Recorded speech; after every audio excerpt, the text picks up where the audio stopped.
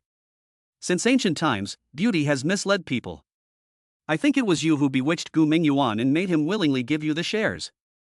Otherwise, you would have given your own good younger son and his family a share, and given it to an outsider.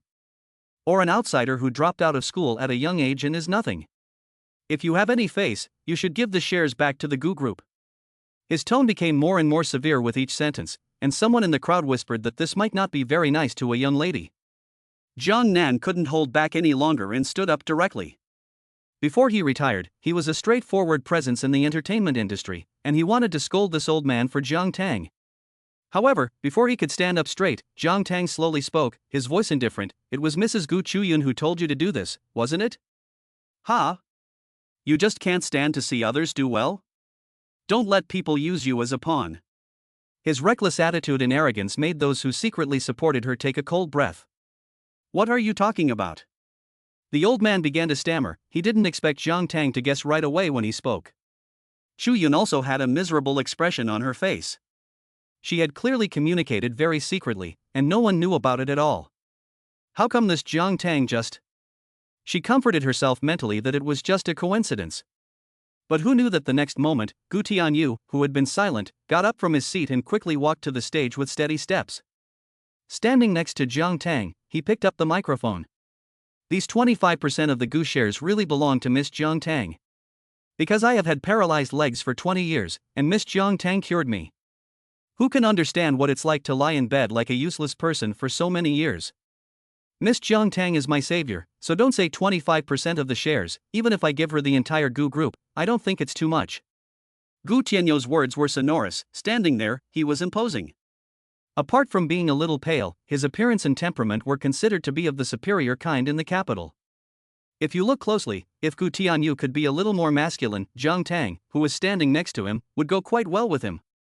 The guests who came to the engagement banquet today were like getting into a car, their moods were all over the place. Why had things suddenly turned out like this? Did Gu Tianyou's legs really get better thanks to Jiang Tang's medical treatment? Did I hear that right? Didn't the Jiang family's young lady drop out of school before even finishing junior high school? This. Not just one person couldn't believe it, almost everyone was in a daze. The Jiang family members and Gu Tianlin's people were especially like this, they were completely speechless. Jiang Tang can heal illnesses, no one would believe it.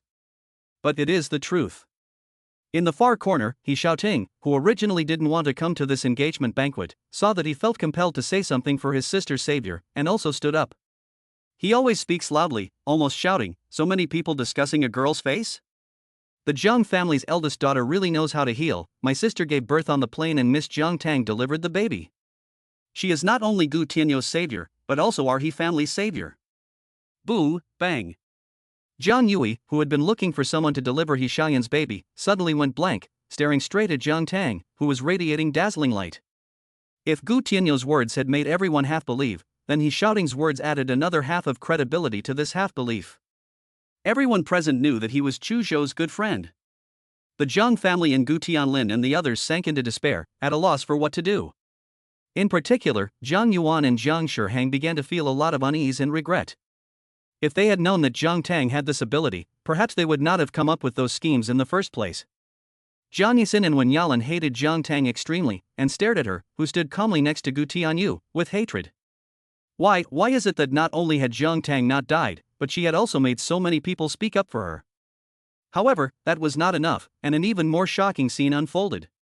The three directors of the Institute of Traditional Chinese Medicine glanced at each other and then stood up. Chapter 70, the identity of the top traditional Chinese medicine practitioner is revealed.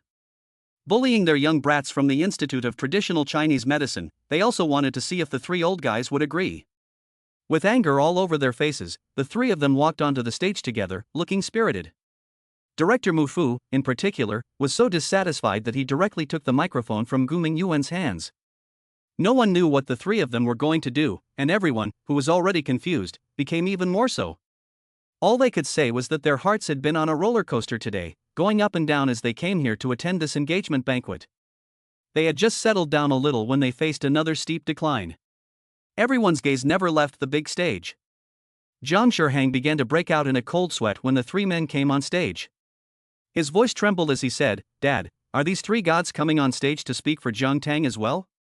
How did things turn out like this?" Jiang Yuan's heart was hurting more than anyone else's. He didn't have to wait for the three gods of fortune, wealth, and longevity to speak to know that things were not simple. It was all his fault for making the wrong move from the start.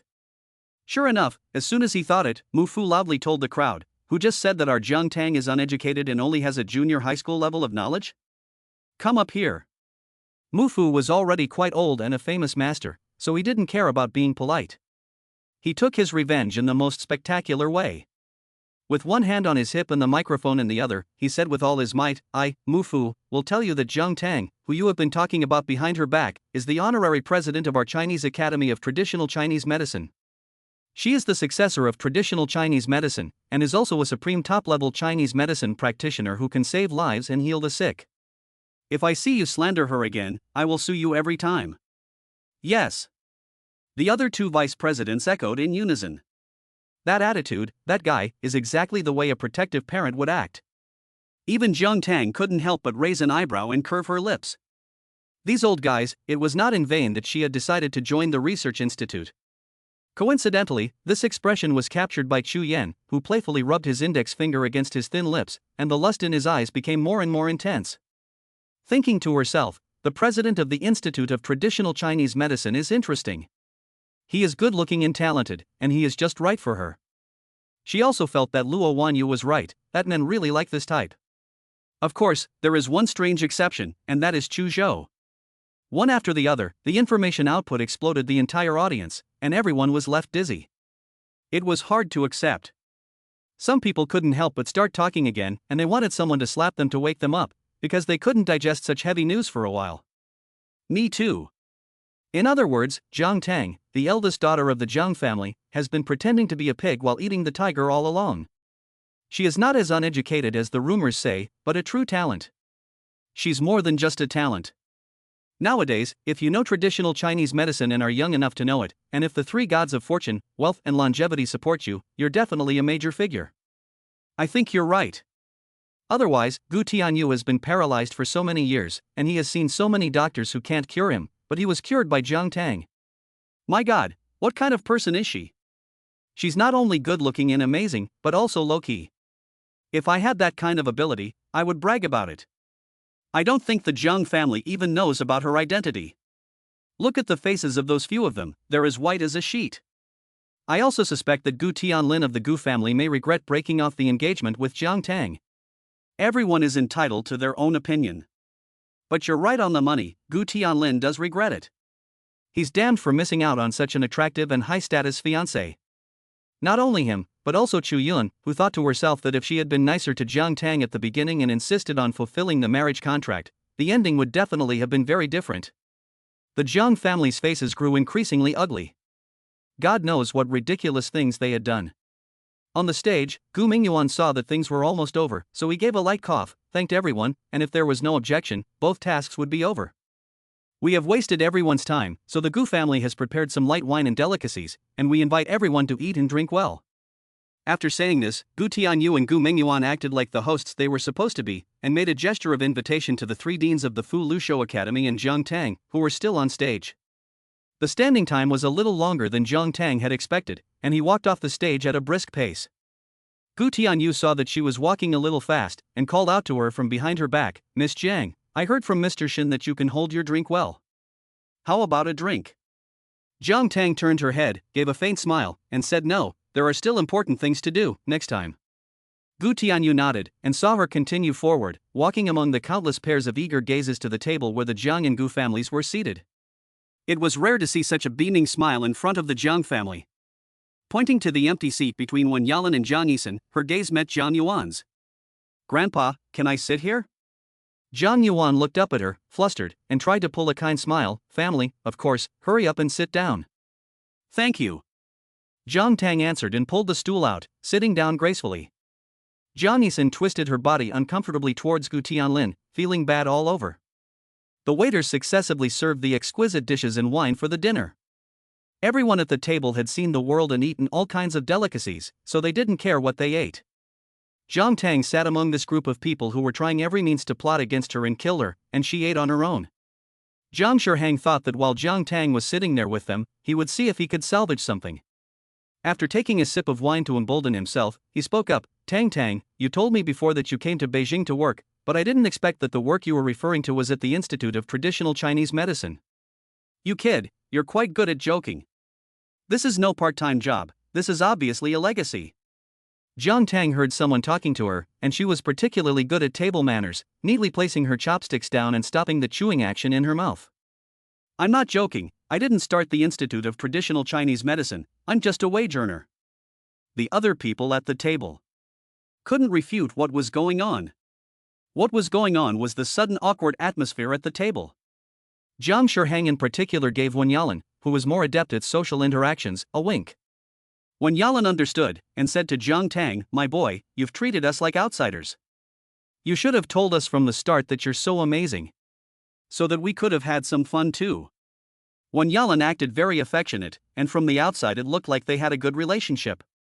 Jiang Tang's face once again showed a kind smile that they had never seen before, and she saw her voice sweetly say to Wen Yalan, "Auntie, I have to tell you, there's a lot more to me than what you see.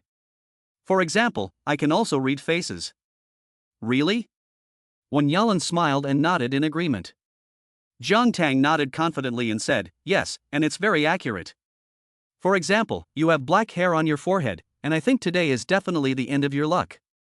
You will spend the rest of your life in prison." Wen Yalan's smile suddenly froze when she heard this. "What else do you want to say?" Chapter 71 Wen Yalan was arrested.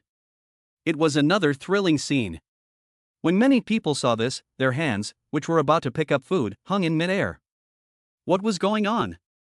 "Oh my, I just came here to eat, and it's like I'm in a movie. My heart can't take this. Look, the lead police officer is heading towards Jiang Tang's table. Could it be that Jiang Tang has just made a name for himself and then committed a crime?" Once this was said, quite a few people at the scene actually agreed with this idea. Shoo, quiet, look. The leading police officer did head in the direction of Jiang Tang's table, and as he walked, he said, please cooperate with us as we handle this case. Shu Yun was so upset today that her husband had lost control of the group and her son had missed an unusual fiancé. He stood up and, as the host, pointed the finger at the police officer. What case are you working on? Can't you see we're having a banquet? Who's your superior? Believe it or not, I'll complain and make sure you get into trouble. The police officer didn't care what she said and simply ignored her, walking over to the sides of Jiang Tang and Wen Yalan. This move convinced everyone that the police had arrived because of Jiang Tang's ideas, and they inexplicably felt more contempt in their hearts.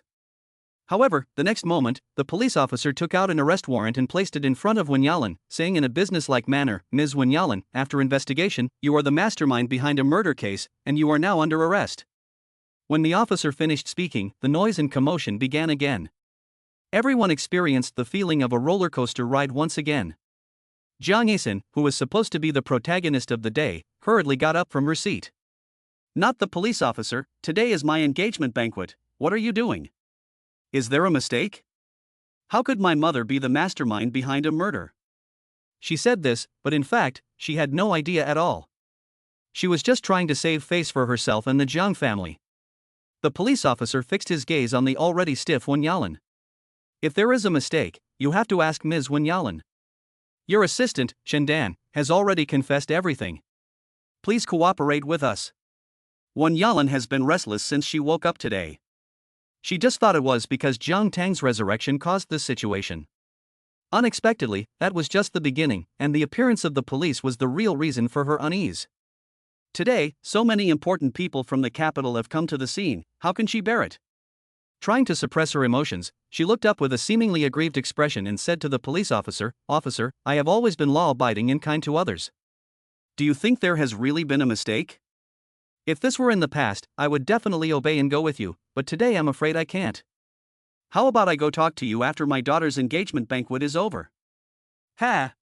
As Wen Yalan finished speaking, an inappropriate snicker sounded. This laugh did not come from anyone else, but from Jiang Tang, who was sitting between her and Jiang Yixin. Instantly, there was an awkwardness in the air that had never been there before.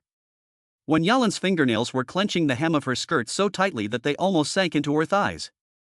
She wanted to curse, but she felt that the place was not right.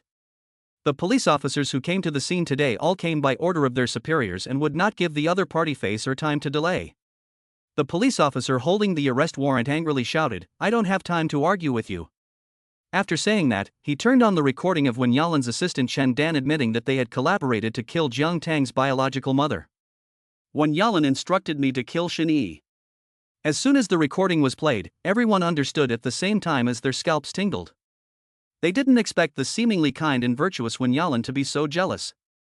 Although they are both from wealthy families, they basically abide by their duties, and no one dares to actually take someone's life. Wen Yalan, the Jiang family, and the Gu family, who were at the same table as them, all had a boom in their heads when they heard the recording, as if they had been struck by lightning. It's over, it's over. At this moment, this was the only thought in their minds. It was indeed really over. Two policemen stepped forward, one of them controlling Wen Yalan while the other said, let's go. Wen Yalan was dragged forward, and she cried out completely disregarding her image, husband, help me, save me. Dad, Mrs. Gu, Xan, save mom, I don't want to be ruined like this. Jiang Tang, it's your fault, isn't it? I knew it. You deliberately appeared in the cheongsam designed by your dead mother just to come here and set me up. The Jiang and Gu families were at a loss. They looked at each other, and apart from being panicked, they couldn't even speak. Jiang Tang picked up the chopsticks in his hands again and picked up a piece of broccoli for himself. Perhaps the taste was okay, and he nodded in satisfaction. Jiang Yixin only came wobbling over after Wen Yalan was taken away by the police, her eyes red with tears. She grabbed Gu Tianlin and said, my mom was taken away, Tianlin brother, you have to help my mom. My mom wouldn't kill anyone, she's so kind. Gu Tianlin pushed her hand away and sat dumbly. Chu Yun, on the other hand, looked disgusted, her face slumped, looking hideous. Jiang Yuan still looked sanctimonious, not saying a word the whole time, sitting in his seat, staring at Jiang Tang, who was sitting directly across from him. The look in his eyes was one of undisguised resentment, and the veins in his hands stood out. Jiang Tang, of course, knew that he was staring at her, but she didn't care at all, and continued to pick at her food. The guests present didn't know whether to stay or go, and no one dared to move a muscle. Fortunately, Gu Tianyu picked up the microphone in time to thank everyone and said, "Today our banquet comes to an end, please leave in an orderly manner."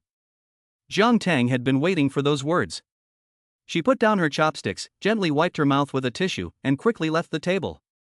There were many people paying attention to her, and when they saw her small frame move, they also got up from their seats and followed her out. A perfectly good engagement banquet ended so absurdly.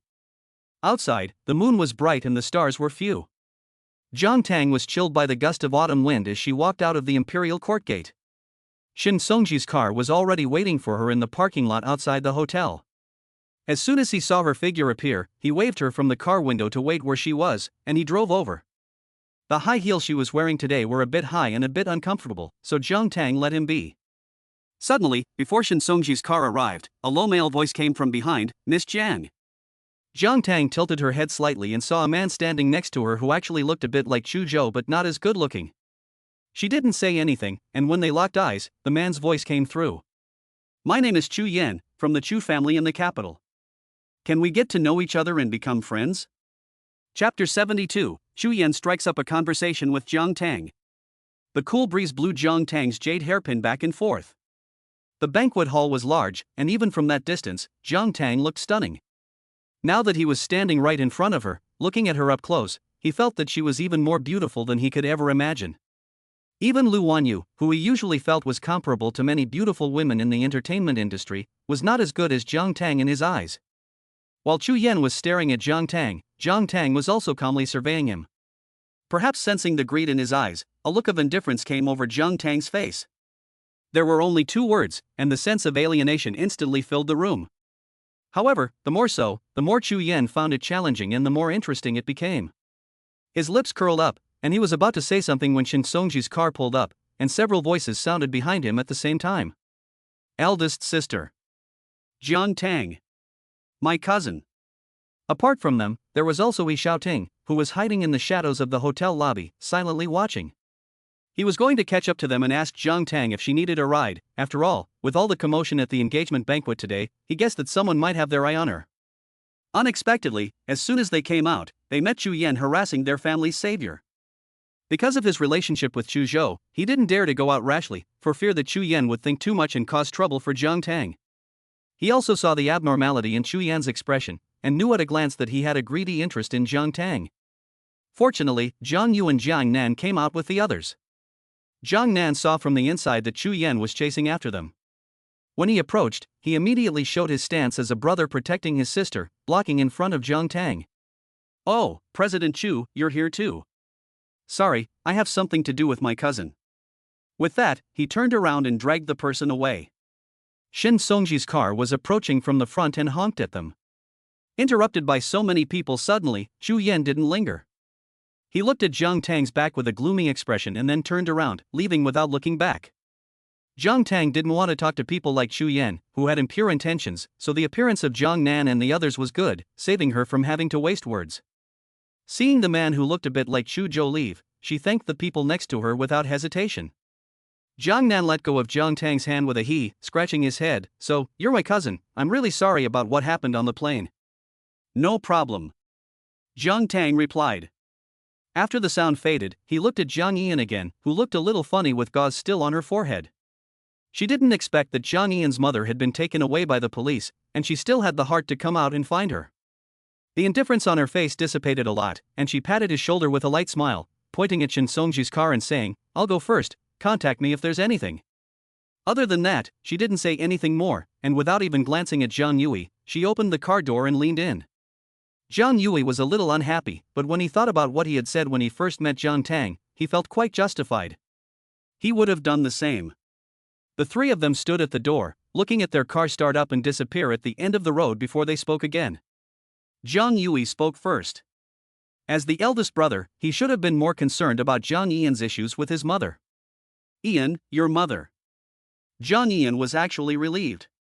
He knew that Wen Yalan had done a lot of things in private, and he also knew that she was carrying a murder case, and this ending was the best. He didn't want his mother to continue making mistakes. He said frankly, "Big brother, I'm fine, but I don't know what happened to my sister." Jiang Yue was relieved to see that he was fine. This engagement banquet felt like a dream. He looked at Jang Nan, who was still looking into the distance. If he had known, he would not have asked you to come to the capital. Let's go, I'll send you back to pack your bags and go back to Jiangcheng. Jang Nan refused his kindness and would not leave first, staying in the capital. This cousin was very much to his liking, and he felt that the capital was beginning to be interesting again.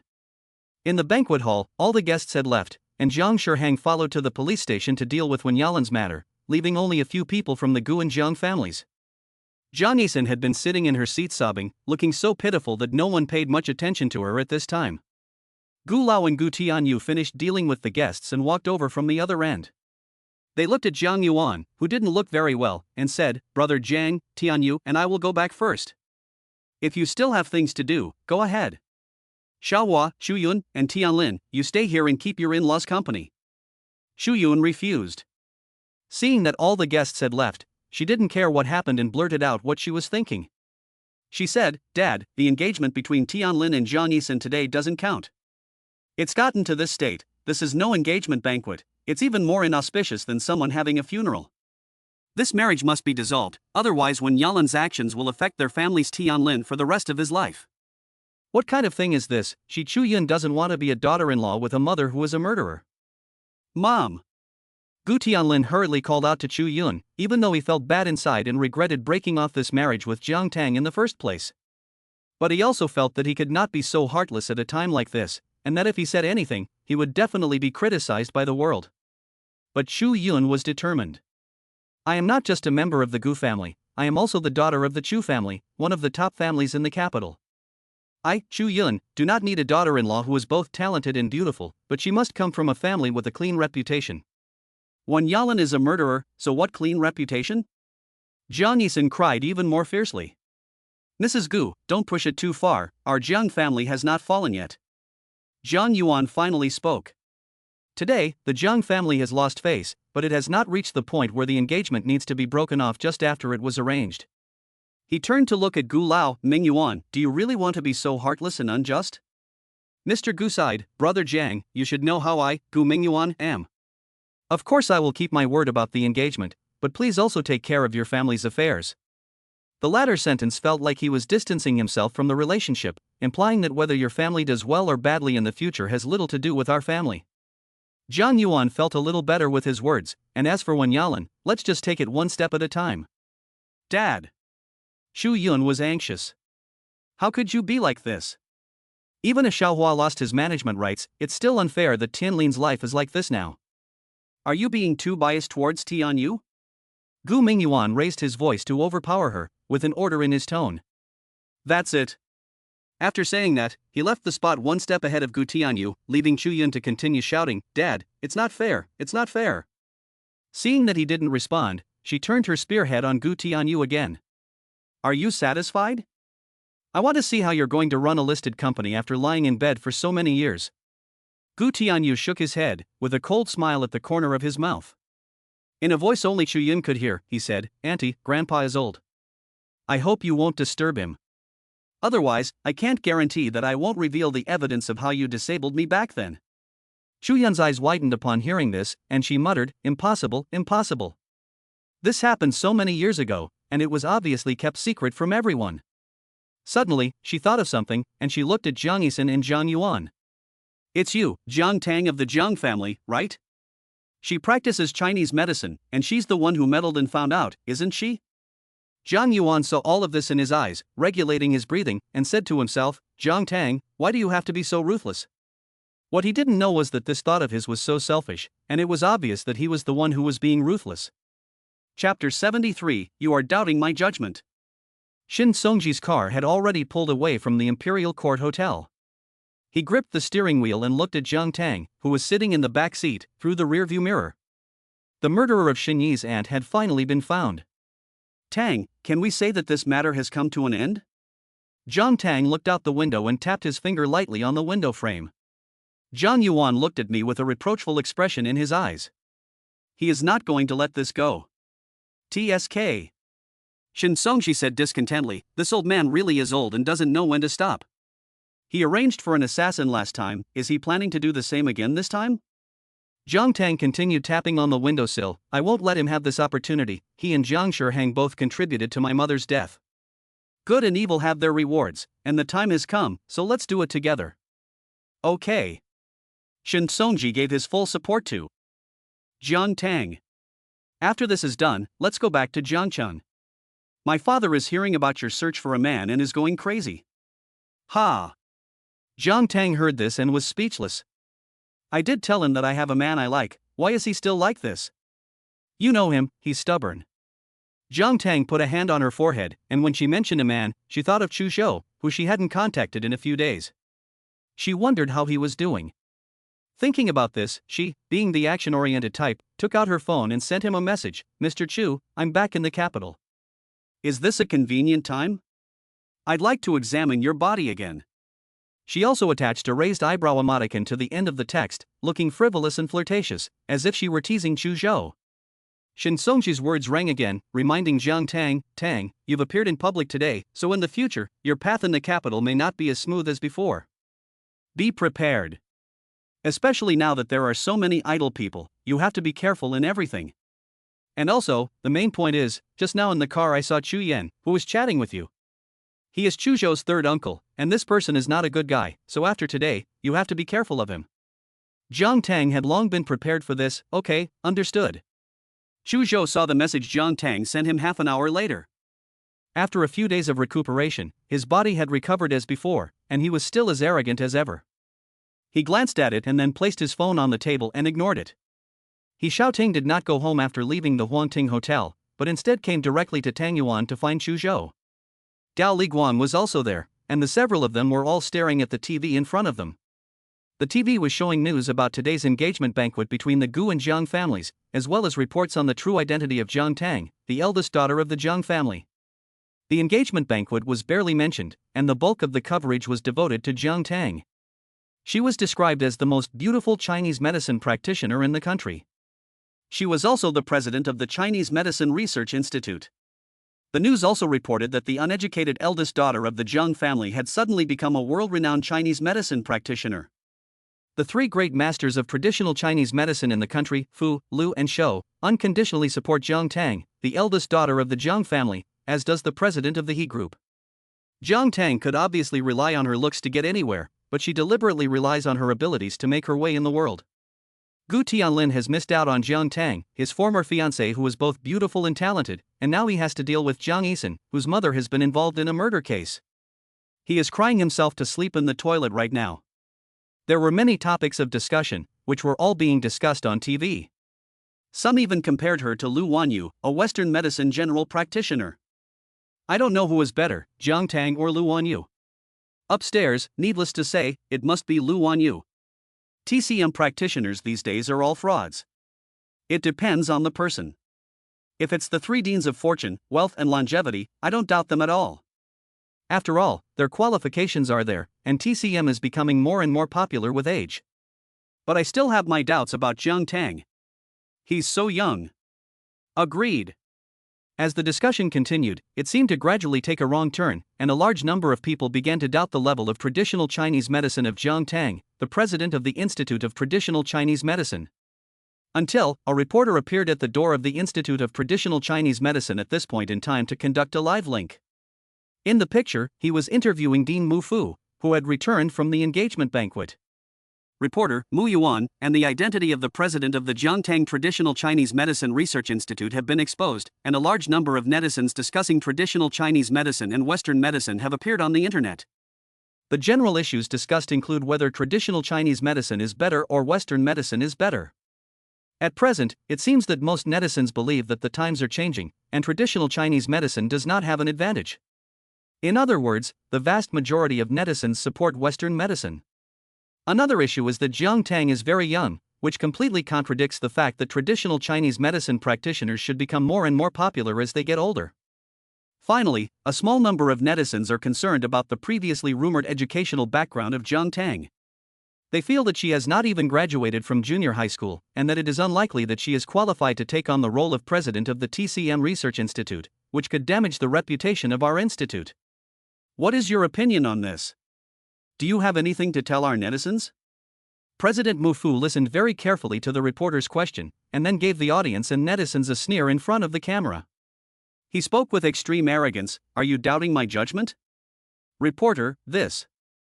Mufu sneered again. In 20 days' time, the Chinese and Western medicine finals will be held, and Jiang Tang will represent our institute. By then, you will know how ridiculous all your doubts are. As for your doubts about her academic qualifications, I still have the same response, Do you think the threshold of our research institute is low? If a junior high school education is enough to get in, then there would be queues forming outside our institute's gates that stretch all the way to the suburbs. This one sentence refuted the issue of Jiang Tang's low academic qualifications. This was the first time the reporter had met someone who made him unable to respond. This tone, so arrogant. Everyone in front of the screen thought the same thing, and instantly didn't know how to continue the discussion. They could only wait silently for the final of Chinese medicine and Western medicine 20 days later to see if Jiang Tang really had real talent. Seeing this, Chu Zhou asked Gao Li to turn off the TV. Seeing this, He Xiaoting looked back at Chu Zhou. Master Chu, you weren't there tonight, but that guy really is one disaster after another. I've never seen anyone make such a mess of an engagement banquet.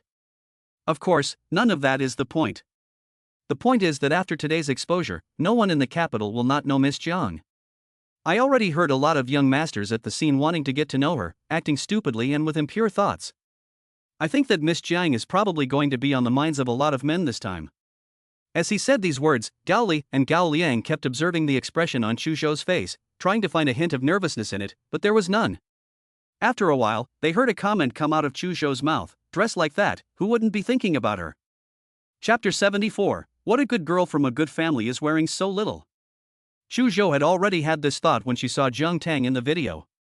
What a good girl from a good family is wearing so little, with her bare arms and legs on display in a high-cut dress, attracting the attention of millions of people. She brought this on herself, so it's no surprise that people are thinking about her. What he didn't know was that having this thought already meant that he definitely cared about her. Otherwise, as in the past, he would have been able to remain indifferent even if someone dressed in a revealing manner had been flaunting themselves in front of him all day, and he would even have asked someone to bury her. He was too close to the situation to see it clearly, but fortunately there were still 3 impartial observers present. Although he didn't dare to say anything back, in his heart he had already rolled his eyes at him countless times. After a while, Gao Li dared to ask Chu Zhou, "Sir, do we need to help Miss Jiang operate, deleting all the current hot searches on the internet so as to avoid overheating the situation? As a way of repaying her for curing your illness?" "No need." Chu Zhou's eyebrows were knitted tightly, and he lowered his head, not knowing what to look at. He answered quickly. The whole person gave them the impression that he was suddenly very tired of and disgusted with Jiang Tang. Gao Li thought, okay, then forget it. At this moment, He Xiaoting thought of something, and a sense of vigilance suddenly appeared on his face. "Look at me, Master Chu, I was on my way back and kept working, and I forgot an important matter for a moment." Chu Zhou didn't really want to hear it, so he took out a cigarette from his cigarette case, held it to his lips, and lit it. He took a deep, wicked drag, exhaled a cloud of white smoke, and then used 2 fingers to hold the cigarette butt. He Xiaoting felt that this was a big deal, so he couldn't care less and just blurted it out. "Master Chu, your third uncle has also taken a fancy to Miss Jiang. I saw him with my own eyes chasing after her as she left the house. He even asked Miss Jiang for her contact information, but she refused to give it to him." Upon hearing this, Chu Zhou finally reacted a little, and the cigarette that was about to go to his mouth stopped. The frown between his eyebrows was even more obvious than before. The next second, he extinguished the cigarette in his hand, and ordered in a gloomy voice, "Gao Li, take down the search." "Yes." Gao Li shouldered his orders loudly, and he knew that their master would never be so ruthless and heartless to Miss Jiang. He asked again, "Sir, do we need to send someone to protect Miss Jiang from this side? Xu Yan is a sinister person, and I'm afraid he will do something to Miss Jiang." Chu Zhou was relieved at this moment. No, Xu Yan is no match for her. After the sound of his voice faded, he waved at them and said, "You may go back now." Okay. Gao Li, Gao Liang, and He Xiaoting left Tangyuan. Before they left Tangyuan, all the online discussions about Jiang Tang had disappeared without a trace. Not only that, but as before, it was impossible to search the internet for any information about the words Jiang Tang. In the large courtyard outside Tangyuan, before they returned to their cars, the 3 of them, Gao Li, Gao Liang, and He Xiaoting, gathered together to chat. "You see, right? Gao Liang was the first to complain. I already said that this man inside is just being stubborn. He obviously cares deeply, but he always pretends to be noble. He Xiaoting and Gao Li nodded in agreement, saying, yes. Otherwise, how could he keep meddling in other people's business again and again? He Sha, while you're here, you're smart, so why don't you think of a way to talk about how to solve this matter between our master and Miss Jiang? He Xiaoting shrunk his neck. How would I know about this? I'm also a single woman, okay? Besides, that person is Chu Zhou. If he finds out what we're doing behind his back, he won't be happy. So what do we do? I feel like we've finally got someone in our family who cares about us, and I don't want him to miss out. He Xiaoting ran his hand along his chin and said, I'll ask my sister. Gao Liang, that's what we mean. Hey!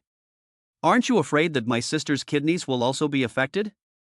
You two are heartless. The sun rises in the east, and a new day dawns. The first thing Jiang Tang did when she sat up and pulled back the covers was to check if Chu Zhou had replied to her message, but she hadn't. She felt a little let down, but quickly got herself together and prepared for work. She hadn't been back to the capital for a few days, and after fumbling around in the parking lot for a while, she slowly started the car and headed towards the Institute of Traditional Chinese Medicine.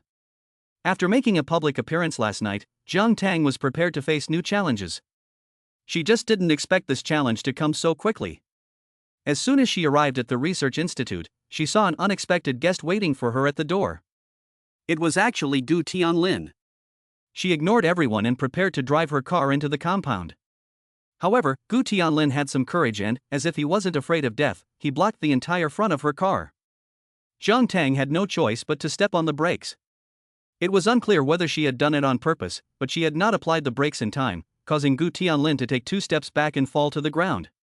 Gu Tianlin was terrified, but thinking about her task for the day, she quickly got up, dusted her trousers, and continued to block Jiang Tang's car.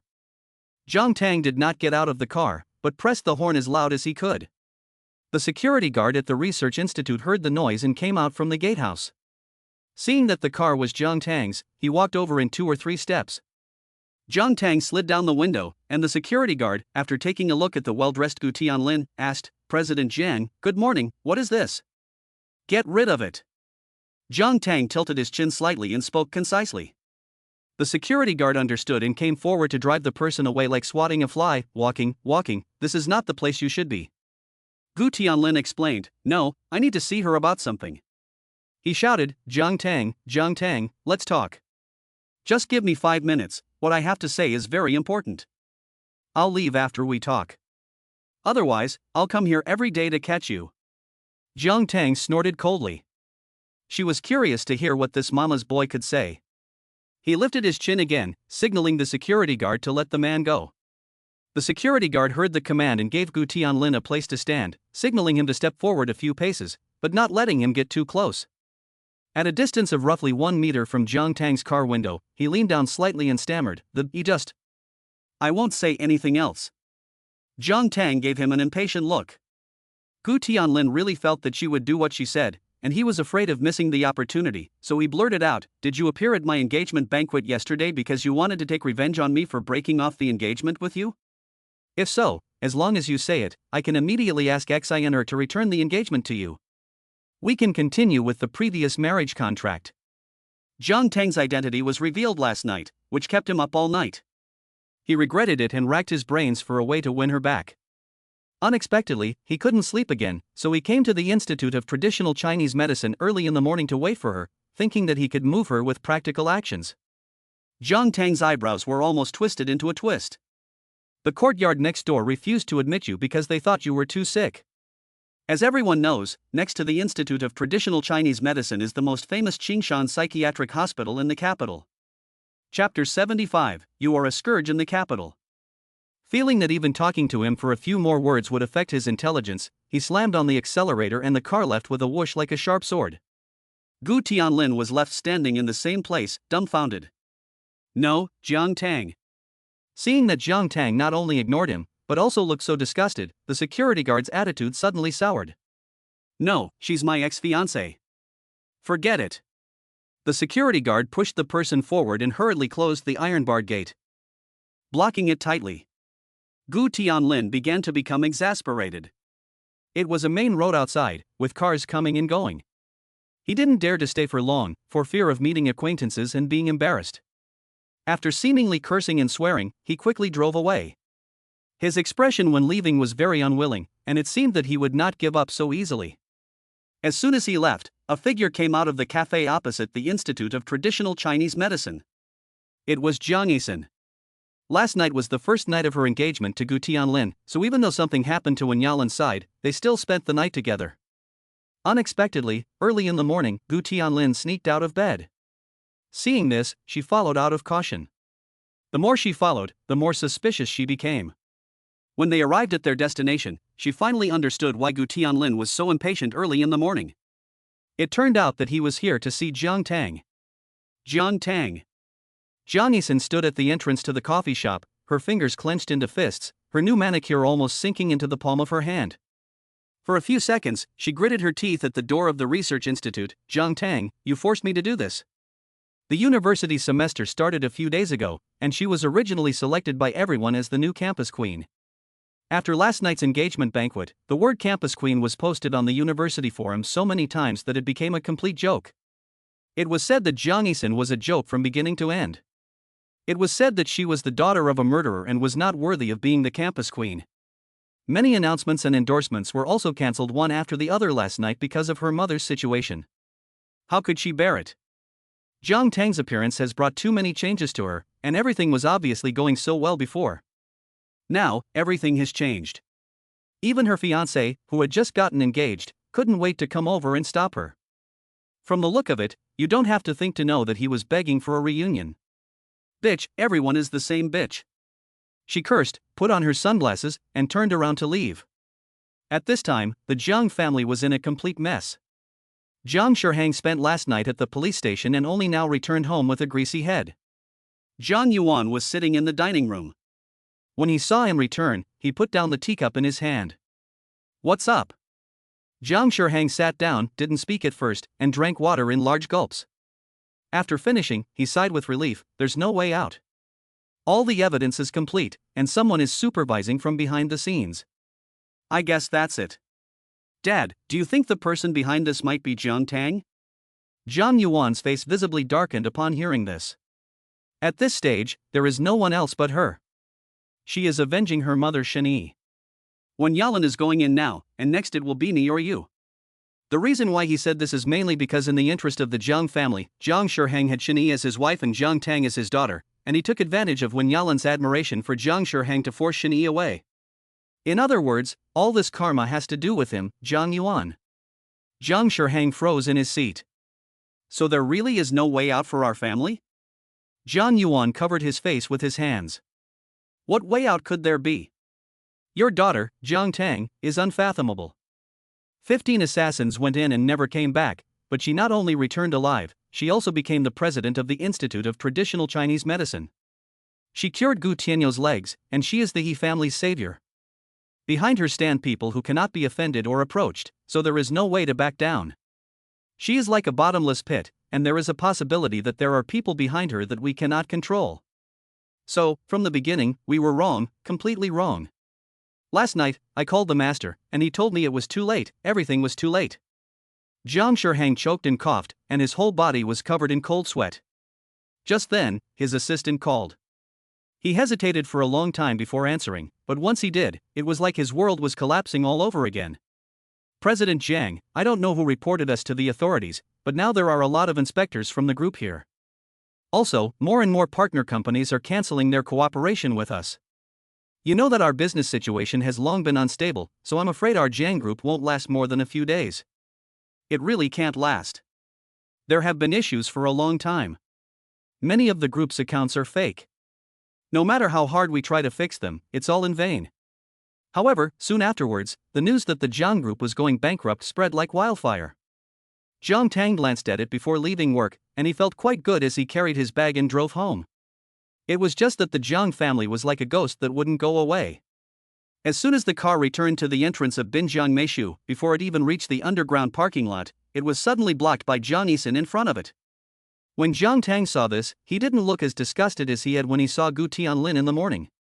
Instead, he pushed open the car door, got out, and threw the keys to the property's parking attendant. He walked around the front of the car and went in front of Jiang Yi'an. Before Jiang Yi'an could say anything, she was stunned by Jiang Tang's words. What?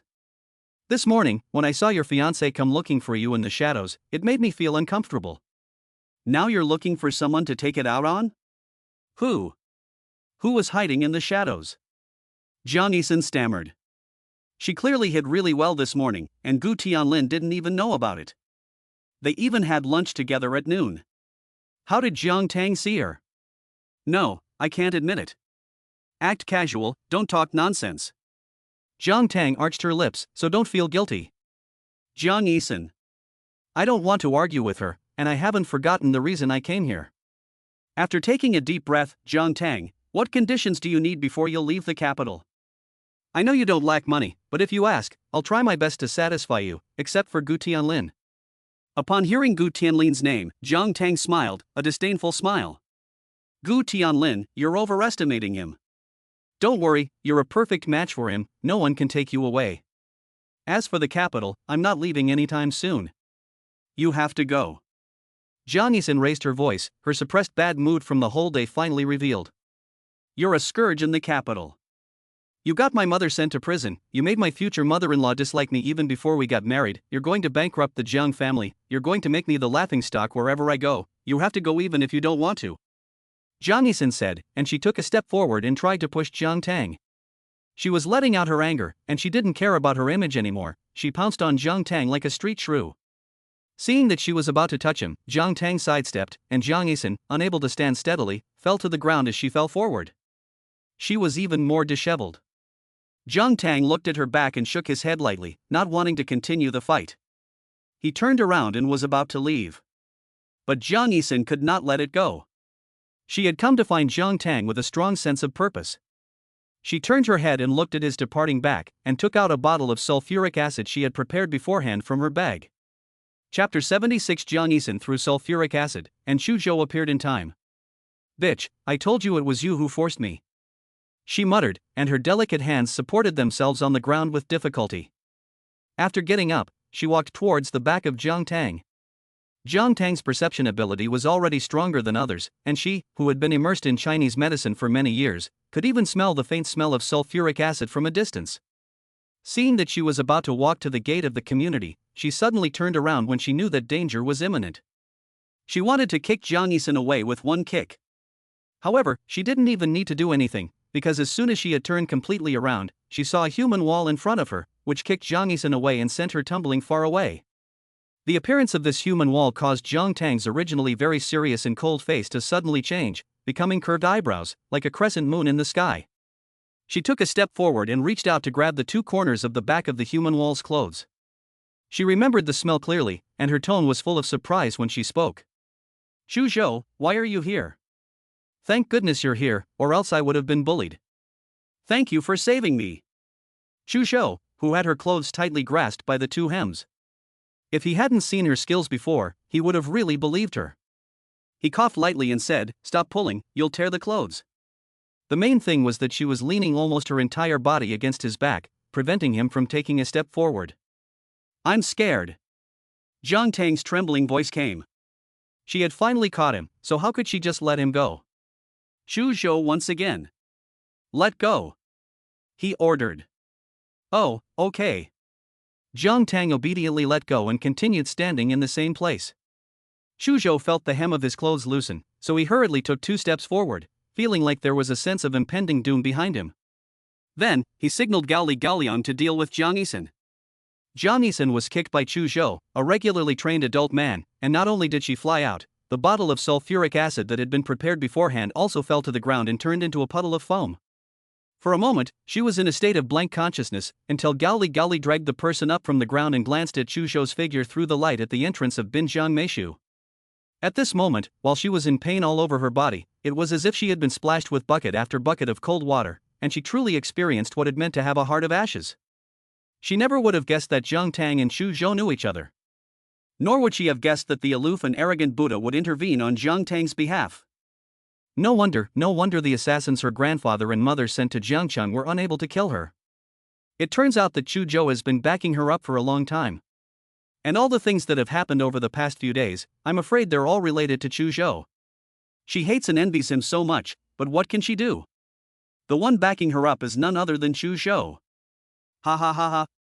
Suddenly, she laughed helplessly, like a madman. Gao Li and Gao Liang dragged her, reluctantly, to Chu Zhou. Boss, what should we do? Chu Zhou slightly raised his chin, his gaze falling on the surveillance camera at the gate of the Binjiang Meishu community, handing over the evidence to the police. The implication was that Jiang Yixin would have to take responsibility for what she had just done. Yes. Jiang Yixin was already disheartened, and when she heard Chu Zhou say this, she struggled desperately. No, Master Chu, please, I was overwhelmed by hatred for a moment and didn't mean to hurt my sister.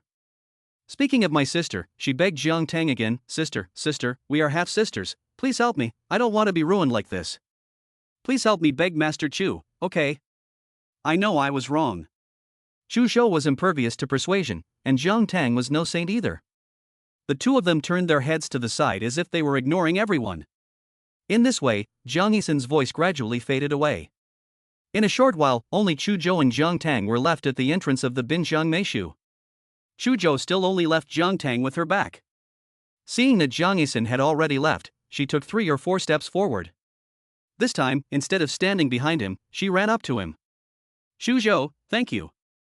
And then she asked, are you moving back here? No. Chu Zhou immediately retorted, I just came back to get something, you go back first. He did come back to the riverside villa tonight to get something, but he never expected to run into Jiang Yixin, who was about to throw acid at Jiang Tang. At that moment, in the face of danger, even though he knew that Jiang Tang could solve the crisis very well, he didn't care and went straight up to Jiang Yixin and kicked her away. While Chu Zhou was talking, he didn't look at Jiang Tang, but stared straight ahead. How could I, you saved me again, I have to repay you properly. Just tell me, what kind of repayment do you like, I'll do it. Or, you can consider the words I said next to your sickbed last time, to give myself to you. How about that? Chu Zhou glanced at her, not wanting to be trapped by her, and walked straight towards the car. Jiang Tang called out to the two of them, hey, why are you being like this? I'm still talking to you. Pouting, you're being rude. Afraid that his enthusiasm would cause him to become annoyed, she did not follow. I don't know if Chu Zhou heard these last 3 words, but he paused. Jiang Tang saw this and her eyes brightened. Has he considered the 4 words I told you? Chu Zhou turned his back to her, unable to laugh or cry inside, but pretending to be indifferent on his face. Jiang Tang, what exactly is in your head? How can you say such frivolous things in every sentence? It's all about you. Chu Zhou once again was trapped by her again. Without turning his head, he said in a deep voice, the capital is a very complicated place. If you want to live a peaceful life, I suggest you leave. Otherwise, after you showed your face last night, you can expect trouble to follow. I'm sure you don't want your personal affairs to affect your uncle's life in Jiangchang. Especially Chu Yan, he will do everything he can to get the people and things he wants, so you must be very careful with him. A man with no character who wants to take whatever he sees for himself. Chu Zhou doesn't want Jiang Tang to be coveted by him. He hopes that Jiang Tang will listen to him, and it would be best if she returned to Jiangcheng, then her life would be a little more stable. The capital is a place that is thousands of times more dangerous than anyone could imagine. Jiang Tang is only 20, there is no need for her to be constrained in this place. The air around seemed to have congealed a little after Chu Zhou said this, the air pressure was strange. Jiang Tang listened to Chu Zhou's words without missing a word. This was the first time she had heard Chu Zhou speak such a long sentence in front of her. She pursed her lips and was a little choked up for a moment. Chu Zhou's head tilted again, and he glanced at her out of the corner of his eye. Seeing her head down, her emotions were not very right, and he thought that she probably listened to what her uncle said because of him. But who knew that he still couldn't keep up with her wayward thoughts? In the corner of his eye, she suddenly looked up. I knew it, you care about me, otherwise you wouldn't care about me so much. Don't worry, I, Jiang Tang, am not a coward. I will stay in the capital for you. Chapter 77, The Jiang Family Goes Bankrupt. Chu Zhou, Okay, another miscalculation. Speechless, he hurriedly got into the car and started the car to leave. The series of actions were completely without delay. It was as if Jiang Tang was being chased by demons and monsters. Jiang Tang let out a yelp, not feeling lost because of Chu Zhou's departure. He raised an eyebrow, thinking that the scene in front of him was very interesting. Gao Li and Gao Liang returned after seeing off Jiang Yi'an. Miss Jiang. Gao Li looked around. Where's my boss? Jiang Tang pointed his finger into the distance. I scared him off. Gao Liang grinned widely. Miss Jiang, you're such a joker. Jiang Tang felt that she really wasn't joking and gave a faint smile. Where's Jiang Yixin? She was sent away by our people. Miss Jiang, don't worry, we'll take care of things here. People like this don't deserve sympathy, so you don't need to feel guilty. Jiang Tang laughed again. Thank you. What guilt? She doesn't know her well enough to feel any. This wasn't the first time Jiang Yixin had targeted her, and she had been planning to teach her a lesson today, but then Chu Zhou happened to show up and do it for her. This was the consequence of her own actions. But after this, Jiang Yixin probably won't dare to do it again, and she won't be able to come. The surveillance video from the Binjiang Meishu was sent to the relevant department by Gao Li. Everyone in the capital knows Gao Li, and Chu Zhou's senior assistant, so the relevant department did not dare to neglect it. Regardless of who or what the person in the video was, a notice was issued directly. In no time, everyone in the capital knew that Jiang Yixin was preparing to use sulfuric acid on the person who framed her. Sulfuric acid is something that can easily disfigure a person, and this behavior is really too bad. As for who this person was that she targeted, Gao Li deleted it beforehand, and kept Jiang Tang hidden very well, so no one knows. The only thing that was magnified was the incident of Jiang Yixin throwing acid. Damn, I always thought that Jiang Yixin was a good girl, but I didn't expect her to be so ruthless. Throwing acid at someone is just too vicious, isn't it? You can't know a person's heart just by knowing their face. I've said before that she's a green tea bitch, but you guys just wouldn't believe me. Gu Tianlin once again cried himself to sleep in the toilet, never expecting to have brought home a vicious madwoman. Apart from my beloved Jang Nan, there is not a single normal person in the Jiang family. Oh no, there is now also Jiang Tang. Jiang Tang should not be considered a member of the Jiang family. Jiang Yixin's incident directly added to the Jiang family's existing crisis. Jiang Yuan was already old, and now the entire person was hanging by a thread. Jiang Shihang is a charming man, and after being so devastated, he has also aged a lot. The Gu family, out of humanitarianism, asked Gu Tianlin to go to the police station to bail Jiang Yixin out, but as soon as she came out, she noticed something was wrong. Jiang Yixin has been talking nonsense ever since she came out of the police station. She grabbed Gu Tianlin and said, I'm telling you, you toad, don't even think about Jiang Tang. In her eyes, you're not even worthy of holding her shoes. She has high standards and will never look at you. Ha ha ha ha. Gu Tianlin frowned tightly, and from head to toe, he looked at her with disgust. As if she couldn't say enough, Jiang Yixin cried and said, but what people like is Chu Zhou, and Chu Zhou likes her too. You tell me, what does a mama's boy like you have to compare with the lofty Chu Zhou? There's no way. Enough. Gu Tianlin snapped, I'll take you back to the Jiang family. Things are not going well at your family's side, so at least you can go back to comfort your father and grandfather. I don't. Jiang Yixin shouted. Gu Tianlin's disgust for her grew stronger and stronger, and he sat in his seat, uninterested in her, feeling like he had nothing to live for. He just wanted to hurry up and return the person to the Jiang family and then go back to discuss the cancellation of the engagement with his mother, Chu Yun. However, it was easier to invite a god than to send one away, and coupled with the insistence of Mr. Gu's grandfather, they were somewhat tied together. The Jiang family was gradually declining after Wen Yalan was imprisoned and issues arose in the business. Jiang Yuan fell ill and became bedridden, and Jiang Shihang was troubled by the management issues and drank alcohol day and night, looking like neither man nor ghost. Jiang Yixin, on the other hand, has been in a daze ever since that day, saying that she wants to kill Jiang Tang, and that Gu Tianlin has cheated on her and doesn't want her anymore. The Gu family ignored her, and in the end, Jiang Yu, her eldest brother, sent her to the Qingshan Psychiatric Hospital out of the many years of affection they had shared. After sending her off, Jiang Yu stood in front of the psychiatric hospital's gate and let out a heavy sigh. He felt that in just one short month, a lot of things had changed. Qingshan's neighbor is the Institute of Traditional Chinese Medicine. Just as Jiang Yui was about to turn around and leave, he remembered that Jiang Tang worked there. After some thought, he used his identity to register with the security guard and easily entered. Jiang Tang was teaching Zhu Shaohua more advanced acupuncture techniques. When Jiang Yui arrived at the entrance to her office, he saw her explaining every word carefully to the other person. At first, when he heard that Jiang Tang was the doctor who helped Yi Xiaoyun give birth on the plane, he couldn't believe it. Later, he slowly came to accept it. Until now, when he hears her speak a series of professional terms and casually mention all the acupuncture points, he realizes that he underestimated her. He wants to knock on the door to call her, but he is afraid of disturbing her, so he stands in the doorway for a full hour. Okay, that's about it. Anyway, you have to be fast, accurate, and ruthless. Jiang Tang puts the silver needles away one by one and says to Zhu Xiaohua. Zhu Xiaohua was full of gains. Thank you, my sister Tang, and thank you, President Zhu. I will never forget your kindness in educating me. It's over. He.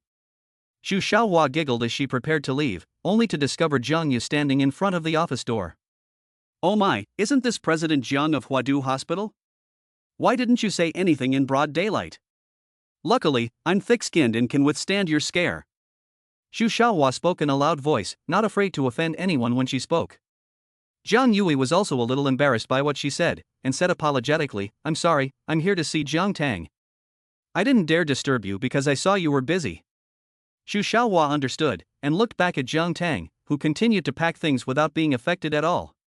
Tang Mei, I'll go first then. Okay. Jiang Tang replied indifferently, and only after Zhu Xiaohua had gone far did he put things away and slowly turn around. Standing for more than an hour, is there something important that you want to ask me? You know I've been standing at the door for over an hour? Jiang Yu widened his eyes and raised his voice, do you have eyes in the back of your head? Jiang Tang's lips curled into a sneer, sit. The hospitality is good, they even brought 2 cups of tea. Jiang Yu took a sip, looked up at her, and said, the Jiang group is bankrupt. I know. Jiang Tang replied. The cold tone made Jiang Yu quickly change the subject.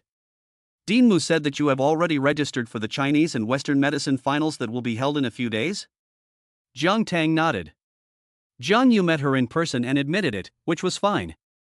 However, there were many masters at this kind of occasion, especially Lu Wanyu, who would also participate. She was a general practitioner in Western medicine and knew everything. Western medicine was fast-acting, and her reputation was very loud in the capital. Therefore, you must practice your mindset in advance, and it is not a shame to lose to her. Chapter 78, Chu Zhou, no one can influence my marriage. Upon hearing this, Jiang Tang's sneer at the corner of his mouth became even more obvious. Looking straight at him, she thought to herself that he was obviously Jang Nan's younger brother, but he was not even 1/10,000th as likable as Jang Nan. Not only was he low in emotional intelligence, but deep down he had never acknowledged the slightest bit of Jiang Tang's excellence, even after he had revealed his identity. In contrast, the person he was talking about, Lu Wanyu, was of far greater status and importance in his eyes. Fortunately, she, Jiang Tang, didn't care about any of that. In a joking tone, what if the Lu Wanyu you mentioned lost? What? It's possible. The last 2 words were stopped by Jiang Yui before they were spoken, and he quickly changed his tone, saying, I don't mean that you're not outstanding, nor am I doubting the vision of the 3 deans of the Fulu Shou Academy. It's just that Chinese medicine is really slow compared to Western medicine. The Chinese and Western medicine finals were held on site, and Chinese medicine has not won a single match for the past 3 years. I'm afraid you. And I already said that Wan Yu is a Western medicine doctor with a doctorate. No patient in her hands has ever failed to recover, so what if I won? I have a lot of confidence in my medical skills. Jiang Tang suddenly put his arms around his chest, interrupting Jiang Yu's words and stating his own thoughts. This made Jiang Yu smile awkwardly. Having confidence is a good thing, but that's enough. Jiang Tang suddenly got up from his seat. I still have some things to do, so please forgive me if I can't accompany you for much longer. Jiang Yui couldn't tell if Jiang Tang was asking him to leave, so he got up from his seat and said, okay, I won't bother you then. Be careful, and adjust your mindset in advance. Jiang Tang smiled and didn't say anything, watching him leave. When she was once again the only one in the office, she muttered, I may have to disappoint you. For the sake of those 3 old guys, I really have to win this competition. The autumn feeling grew stronger day by day. The black Rolls-Royce stopped at the entrance of the Chu family mansion. Chu Zhou, dressed in a white shirt and black trousers, looked full of energy as he leaned out of the back of the car and got out. The butler of the old mansion heard that Chu Zhou had arrived and practically ran out of the house. Master Chu, yo, master, how are you able to find the time to come here? Are you here to see my old lady? What a coincidence, Miss Lu Wanyu has just arrived. Perhaps he felt that he was talking too much. Gao Li, who was following Chu Zhou, patted his shoulder to tell him to shut up, and he stopped, restoring the tranquility of the old house. Chu Zhou had wanted to return to the old house earlier to see old Madame Chu, but there was no time and he didn't think the time was right. Yesterday, old Madame Chu fell in the garden and heard that it was quite serious. She shouted that she wanted to see Chu Zhou, so he slowly walked over from the Chu side. A mature man doesn't need to wear complicated clothes, often a white shirt can fully reflect his temperament. He took the lead and soon walked through the antique corridor of the old house and arrived at the bedroom of Madame Chu. Inside, as the butler had said, Lu Wanyu was here.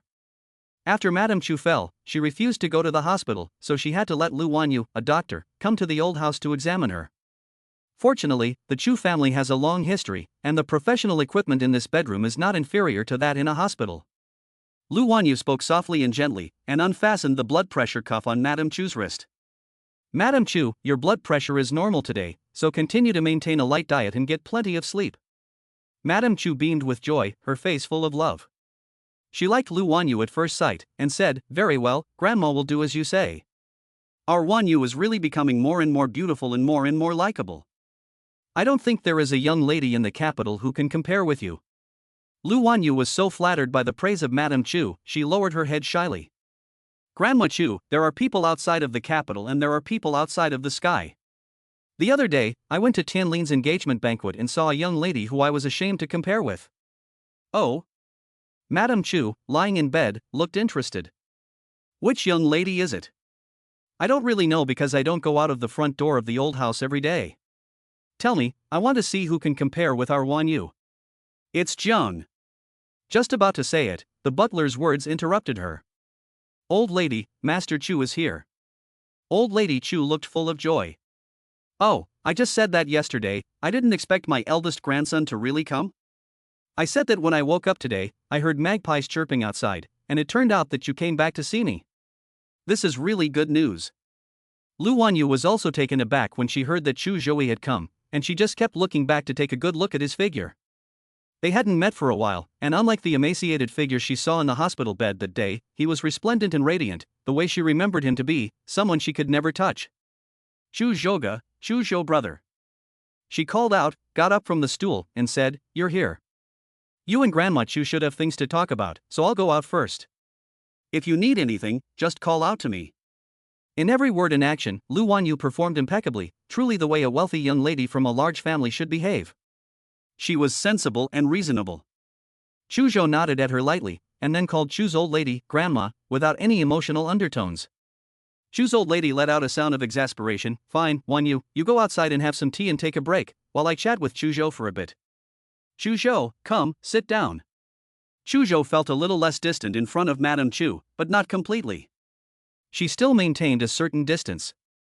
Grandma, do you have something to tell me? You. Madame Chu sighed. You are busy with a million things every day. If I hadn't fallen, you wouldn't have come back, would you? Chu Zhou did not respond, which was a tacit agreement. Chu Zhou's grandmother was helpless, so she pretended to be uncomfortable, lowering her voice. As soon as she spoke, she looked weak. Chu Zhou, your birthday is next month, and you will be 28 years old, right? With these words, Chu Zhou immediately knew what Chu Zhou's grandmother was going to say. Her voice was flat. Age is just a number, and I have never cared about it. Although she said that, she could not just let it go. Wanyu is Yu Ming's younger sister. I know you are close friends with him, so shouldn't you give his younger sister a proper name? Wanyu is very outstanding, and you are still engaged to her. Chu Zhou began to show signs of impatience, and suddenly spoke coldly, no one can influence my marriage, including you. Chapter 79, Chu Zhou makes Lu Wanyu give up. Chu Zhou's words caused the old lady Chu's body, which was lying flat, to stiffen. No one had ever dared to speak to her like that, and Chu Zhou was practically the only one. They hadn't met for so long, and everyone had been getting along, so she thought that her fall would at least make Chu Zhou a little more amenable. She never expected him to be completely inconsiderate, just as before. If this were any other family's matriarch, she would have lost her temper and punished him according to the family rules. But in the end, the old lady didn't. It wasn't because she feared Chu Zhou's status nowadays, but because she knew him too well and felt that if she confronted him, she would only end up suffering. Instead, she let out a sigh and gave in to Chu Zhou's temperament. She said, forget it. You're young, and times are different now. You have your own ideas. It's not appropriate for an old woman like me, whose time is almost up, to worry about these things. But I still want to remind you that this marriage contract was originally agreed upon by your grandfather." Chu Zhou laughed uninhibitedly and interrupted Chu Laoren again. No one has ever been able to bind Chu Zhou. Not to mention an absurd promise. In other words, Chu Zhou would not recognize the marriage contract with Lu Wanyu again. "Okay," Chu Laoren said slowly, looking understanding. "It's just that Wanyu is going to be sad. I've watched her grow up, and I think you should know how she feels about you. So what if Chu Zhou is reckless in his attitude?" Old Madame Chu felt really tired chatting with Chu Zhou. He was sensitive, and she was afraid of saying the wrong thing if she said too much, or not knowing what to say if she said too little. If she spoke cautiously, he would reply in an insignificant way, so she could only hold back her anger and let it harden in her chest. Old Madame Chu felt better about Chu Yan, because he was her own flesh and blood, and she could scold and beat him as she pleased. Chu Zhou was really different, so the Chu family group falling into his hands was truly the greatest pain she had ever experienced in her life. Recalling the other day's investigation into the eldest Miss Zhang's affairs, he teased her, "You're not seeing someone, are you?" This issue, unprecedentedly, made Chu Zhou's heart sink. The image of Jiang Tang's smiling face flashed through his mind, but he said, "No." Afterwards, he felt that everyone was looking, and the old lady kept talking about topics that didn't interest him, so he had no intention of continuing to sit there. If he had something to do, he would leave first. "So suddenly?" Madame Chu asked. Chu Zhou got up and said, "Well, you should know everything. I was injured a few days ago, so I need to hurry back to the Chu family to deal with work. Otherwise, people with ulterior motives will take advantage of the situation." Chu Zhou's words made Madame Chu's heart thump. She had been in the high society for so many years, how could she not know what Chu Zhou meant by those two sentences? She had long since known about the incident the last time Chu Zhou was injured and Chu Yan took advantage of the situation. She had deliberately or unintentionally leaked the news of the injury. She had thought that Chu Zhou had not made any move after a few days had passed, and had assumed that he was unaware of her involvement. She had never expected Chu Zhou to bring it up just as he was about to leave, which clearly told her that he knew everything and that the Chu group would be his in any case. Madame Chu did not say another word, staring at Chu Zhou's departing back until her room door closed. Only then did she stare fixedly at the ceiling, her eyes conveying an ambiguous meaning. Chu Zhou walked out of Madame Chu's room with broad strides, heading straight for the front door of the old mansion.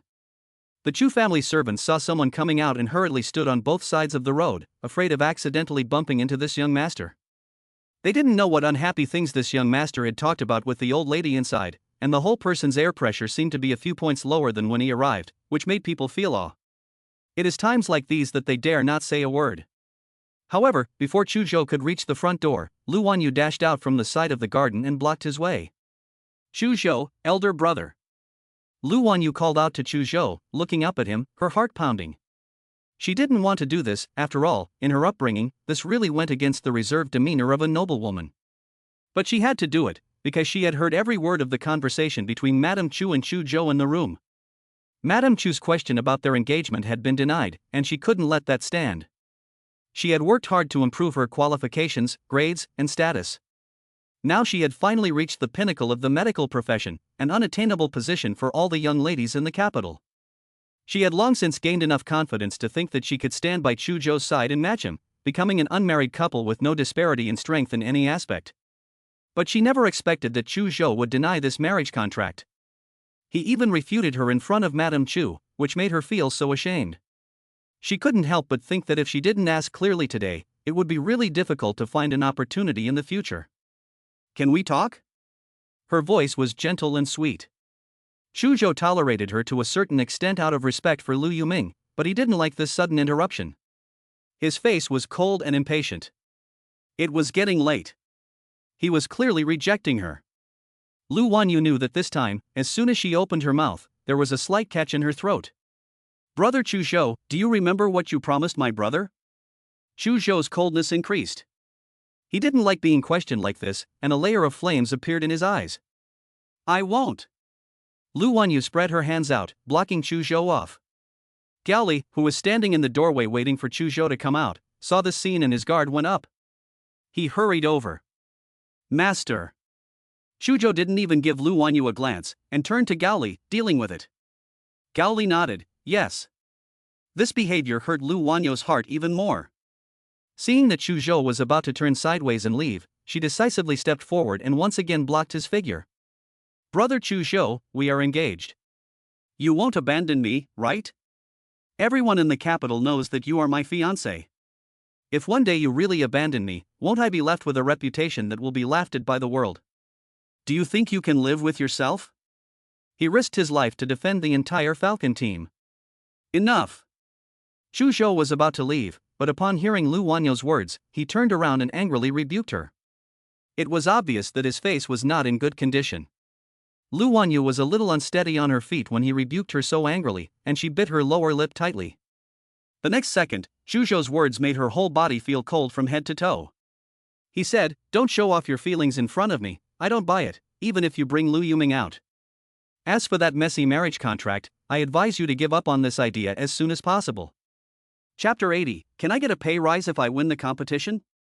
His words were a bit harsh, but they were in line with Chu Zhou's style of doing things. As soon as the sound of his voice faded, Chu Zhou's figure had already walked away, before Lu Wanyu could even digest what had happened.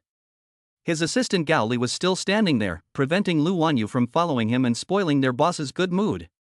By the time Lu Wanyu reacted and tried to go after him to ask for clarification, Gao Li had already done his job, reaching out to physically stop her. Miss Lu. Lu Wanyu was exasperated. Don't stop me, I want to go find Chu Zhou. How could Gao Li let her go so easily? There were some things that Chu Zhou didn't want to waste words on, but he was different. Miss Lu, please respect yourself. Don't challenge our master's patience. Lu Wanyu saw hatred in Gao Li's eyes. She didn't care too much about the tone or attitude of her words in front of him. Gao Li, you dare to stop me? I am Chu Zhou's fiancé. Gao Li smiled from the bottom of his heart, but his face was serious and solemn. Taking advantage of the fact that their master was not here to talk to Lu Wanyu, Mr. Gao, let me explain once again, don't challenge our master's patience. If it were anyone else, he would have already taken matters into his own hands or told us to do it. The reason why he hasn't is definitely not because you are engaged to him. It's because of your own brother, Lu Yuming. If it weren't for Mr. Lu, just telling Madame Chu about our master being injured and questioning our master's engagement today would be enough for you to fall 1,000 times. Finally, I'd like to emphasize what our master Chu said. His exact words were to tell you to stop spending time with Mr. Lu Yuming and that messy engagement. Our master also advises you to give up on this idea as soon as possible. Gao Li is a competent assistant and an expert at blocking the advances of men for many years. He knows exactly how to get to the heart of the matter. After he finished speaking, he didn't linger. He bowed slightly to Lu Wanyu and turned to leave to find Chu Zhou. Lu Wanyu's face felt hot and her heart felt numb. She had never felt so frustrated. It felt like all her efforts over the years had come to nothing. She returned to Madame Chu's room like a walking corpse. Grandma Chu, I'm back. Madame Chu knew what had happened just by looking at her. You went to see Chu Zhou, didn't you? Lu Wanyu nodded, and the next second, tears flowed down her face uncontrollably. Oh dear, what's wrong? Who's been bullying our Miss Lu? Madame Chu looked distressed, and reached out to wipe Lu Wanyu's tears. She added, It can't be that Chu Zhou said something to you, can it? This child, how could you do this? Lu Wanyu nodded heavily, with a crying voice. Chu Zhou brother simply did not admit to having an engagement with me. From beginning to end, it was just me singing a one-man show. Ouch, old Madame Chu felt even more distressed. How could Chu Zhou be like this? It's okay, I'm here, Grandma Chu. Old Madame Chu's words made Lu Wanyu feel as if she had grabbed a life preserver in the middle of the sea. She was clearly a woman of great intelligence, but at this moment, she had also lost her head over love. She tightly gripped old Madame Chu's hand and, in a pleading tone, said, Grandma, help me. You are brother Chu Zhou's grandmother and the most senior member of the Chu family. He will listen to you. Help me, will you? Good girl, don't cry. Don't cry, Grandma will help you. In this capital city, I will recognize you as my granddaughter. Don't you have a competition coming up? Get yourself together and shine at the competition. Men, after all, like to say one thing but mean another. As long as you are good enough, he will always see your good points. Xu Lao's words were really very useful to Lu Wanyu. She asked, Really? I'm over 80 years old, so I'm speaking from experience. Lu Wanyu reached out to wipe away the tears at the corners of her eyes, thinking that she must come first in the joint Chinese and Western medicine competition in a few days. She wanted to show everyone, especially Chu Zhou, the brilliance in her again. Over here, Jiang Tang, like Lu Wanyu, was also determined to come first in the competition, and carefully watched the videos of the previous 3 years' competitions. She would get upset whenever she watched them. Mu Fu and Zhu Xiaohua were sitting next to her, and they were looking at her with indignation, and they felt a little uneasy. Mu Fu pushed up the reading glasses on his nose, which were about to fall off. Could it be that he was having second thoughts? My goodness.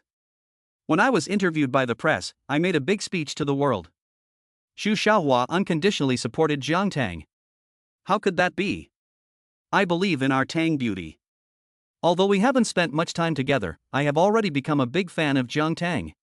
To put it vulgarly, in her eyes, Jiang Tang is elegant even when she is sitting cross-legged. It's like a filter. Mu Fu looked at Jiang Tang and said, "Why does she suddenly look so bad?" Zhu Xiaohua stammered. It was Jiang Tang who told the truth. As soon as he opened his mouth, he started accusing, "I just think that the people you sent to competitions in the first 3 years of the institute were all rubbish. It would have been better if my cousin Shen Songji had come to compete. No wonder we lose to Western medicine every year. Such a great country, such a great national treasure, and yet it is finally understood how it is being buried day after day. If this continues, the Chinese people will become less and less confident in traditional Chinese medicine. How can this be?" In the end, Jiang Tang was full of worry. But she recovered quickly. Before Mu Fu could say anything, she slammed her hand on the table and stood up, adopting a negotiating attitude. Mu Fu looked up at her with some concern. What? Mu Fu looked up at Jiang Tang with some concern. Are you telling me you want to withdraw from the competition? The next moment, Jiang Tang looked serious. If I win the competition, can I get a pay rise? Recently, Jian Tang has had huge expenses. Oh. As soon as Mu Fu heard this, he knew that his worries were unnecessary. Of course, if the company can't give you a pay rise, I will personally give you one. Just write it down. At this time, in the Baosheng Postpartum Care Center by the end of the lake, He Xiaoyun was lying in bed, with He Xiaoting and Gao Liang sitting on either side of her. He Xiaoting pointed at Gao Liang, who was sitting opposite her, and said, "Sister, he wants to talk to you about something." He Xiaoyun's figure had already returned to normal after giving birth, and she could pack her things and go back to her own home in the next 2 days. She was in a good mood, so she asked, "What is it, Liang?" "Oh."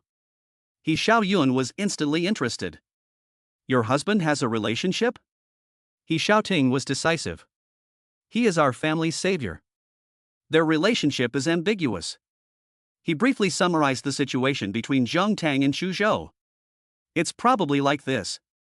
So, sister, don't ask me to give my body to you in the future, or you might get pregnant." He Xiaoyun's eyes lit up with joy as she listened, and she slapped her thigh. "Good boy. How come you're just telling me about this interesting thing now?" "I can't, I have to call Sister Miao and tell her." The Sister Miao mentioned by He Xiaoyun is Chu Zhou's biological mother, Su Miao, who has been living abroad since Chu Zhou's father passed away a few years ago.